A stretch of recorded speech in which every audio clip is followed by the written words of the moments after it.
Trump warned them, and they didn't listen.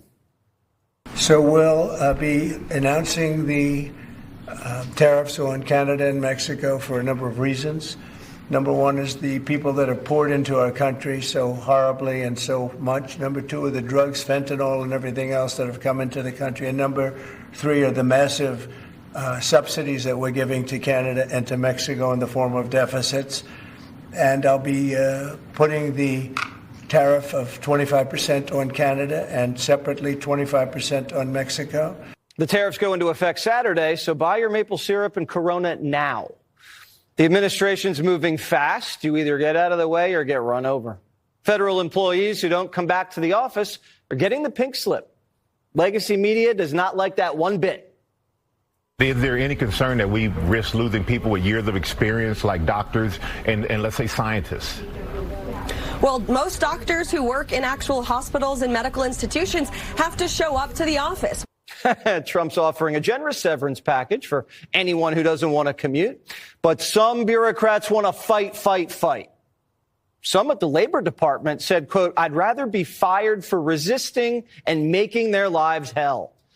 Even employees who are planning on quitting are staying just to resist. Quote, I was looking for any way to get out of this fresh hell, but now I am fired up to make these goons as frustrated as possible. Return to office, be damned. Trump's not just firing people, he's hiring them.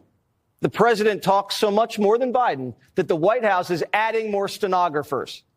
Under Biden, they were bored, and now they're typing 20,000 words a day. And he's not just talking the talk. The Republican Party has its highest approval rating of all time.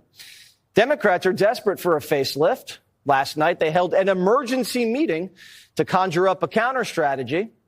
What'd they come up with? Eggs.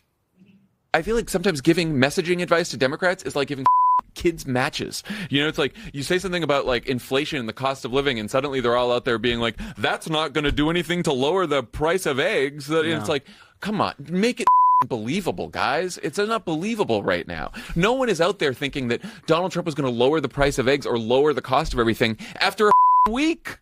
Eggs, Jan 6, DEI, deportations. Trump has Democrats playing whack-a-mole. And whatever they say about anything, no one is buying it.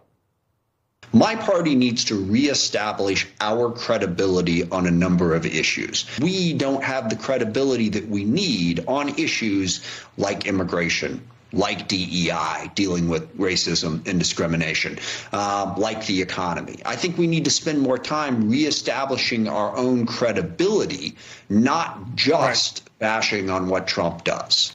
The Democrat Party is more unpopular than it's been in the history of the Quinnipiac poll. No one likes the Democrats, not even Democrats. Founder of Turning Point USA, Charlie Kirk, is here. You've studied the Democratic Party, Charlie, on college campuses, in Congress.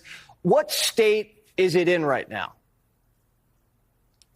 They are in the wilderness. They're in a state of confusion. In fact, President Trump is moving so fast, Democrats can't even remember all the things they're supposed to be mad about. They're like, wait a second, which one are we mad about today? Was it the gender mutilation executive order? Was it the affirmative action thing? Oh, right, no, it's eggs. The fact that he's securing the southern border. Look, they're going to try to gin up some resistance, but deep down, smart Democrats know that this is performative. And this is the brilliance of what President Trump and his team are doing right now. It is a shock and awe strategy. You know the Democrats right now are in the wilderness. They're trying to find their direction. They're trying to find their leader. They're trying to orient themselves out of this state of complete confusion. And President Trump is not giving them a reprieve. Every day they wake up to another executive order, another executive action, a masterclass of diplomacy that we saw with Colombia over the weekend. And every day, even if they're trying to, raise money and do more text messages and email campaigns to get people to go resist in the streets, boom, another executive order comes, because deep down they know that President Trump is just getting started. And this is before a robust legislative agenda that's going to come through from the House and the Senate. So President Trump is moving so quickly that Democrats right now are not even given the opportunity to regroup or regather. And President Trump, therefore, is having full spectrum dominance over the American political landscape. What about the war on the inside? These saboteurs, the dead enders, the DEI undercover agents. He's trying to root them out. Some of them are just announcing they're going to stay in the federal government and just pull pins out of hand grenades. I mean, look, first and foremost, insubordination will not be tolerated. That these people must be very careful. There are federal laws against these sorts of things, not following orders or leaking classified information. I can tell you right now, the people that are actually making the decisions in these departments, the political appointees, are phenomenal. Personnel is policy. The president has the best team he has ever had around him, from senior staff, from personnel, from the people actually leading these bureaucracies. And a lot of these individuals are going to reveal themselves. But I could tell you right now that the pace at which they are operating, it's not exactly a friendly pace for some of the people that were working in the Biden administration. They were very used to opening up their laptop around 11 a.m., maybe having a second job, coming into work maybe once a month, and working every so often. This is a different operation, a different administration, one that wants results for the American people. And let any federal worker right now be warned that if you are going to subvert the will of a president, then you're playing with legal fire right there, because it is very clear in Article 2 that the President of the United States is in charge of the federal bureaucracy. You don't get to call the shots. You follow orders, or you can go find a job at Salesforce. We were just joking upstairs. Now there's a trade war against Mexico and Canada. And any other news day, this would be top line. And this is just deep down in the show. How do you think this impact is going to play out on the economy? Well, look, I trust the president's negotiation ability completely. Understand that many of these companies want to actually do business here in America. And so to avoid the tariff, re-domicile your manufacturing here to America to onshore these jobs.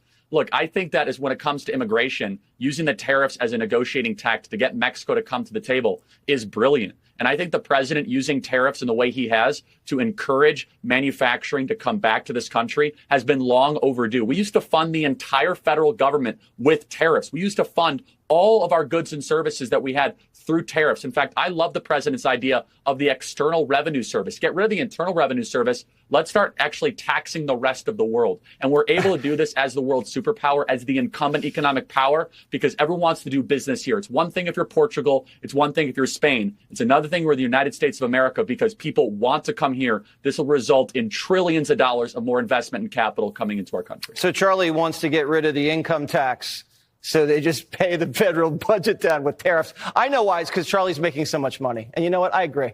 Let's do it. Let's scrap it. See you, Charlie.